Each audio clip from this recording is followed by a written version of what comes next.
The chill wasn't merely atmospheric, it seeped into Rhys's bones, a physical manifestation of the mountain's ancient sorrow. He stumbled, bracing himself against the wall thick with condensation.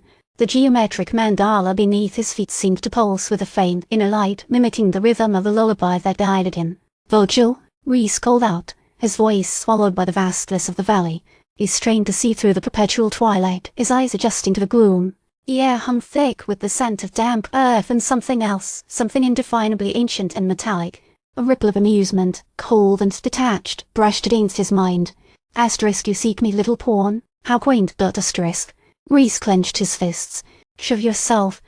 The valley stretched before him, a panorama of vine-choked ruins and colossal, decaying structures.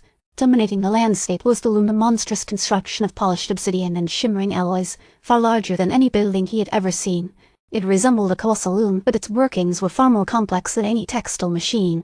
Threads of iridescent energy snaked between the structures, humming with contained power. He could feel Vogel's presence pressing in, not as a physical form, but as a pervasive, suffocating force. He was being watched, studied, like an insect pinned beneath a collector's gaze.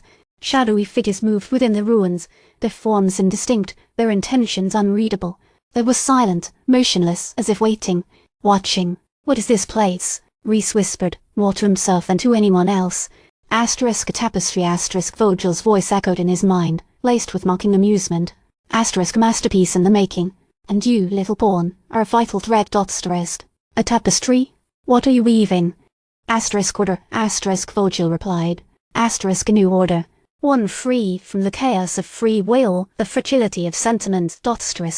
Rhys felt a surge of anger, hot and defiant against the encroaching chill. "You destroyed Veridium. You claim to want order, yet you bring only destruction."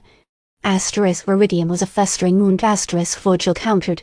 A monument to hubris and decay. My people sought only to harness its power, but they lacked the strength, the vision. They brought about its own demise.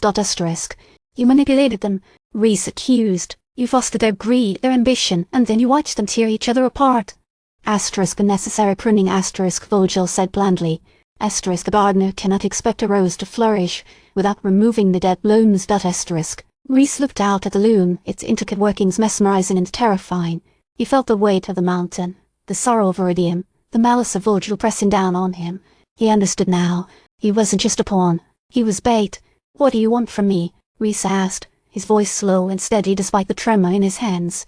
Vogel's voice became a palpable presence in his mind, a cold, suffocating weight.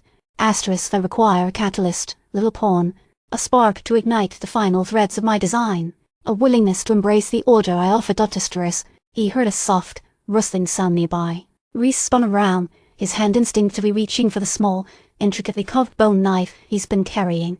A figure emerged from the shadows, tall and gaunt, its face obscured by a cowl. "He speaks the truth, little pawn," the figure said, its voice raspy and devoid of emotion. "Order is coming. Embrace it."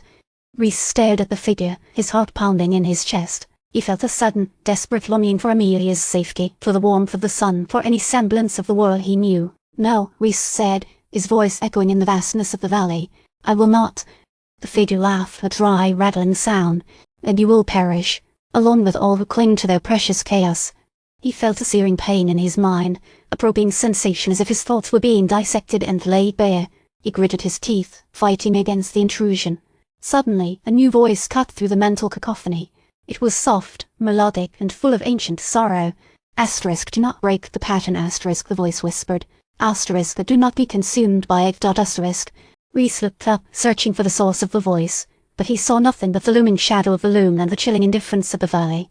He knew, with a certainty that settled deep within his bones, that he was not alone, and that his true battle had just begun.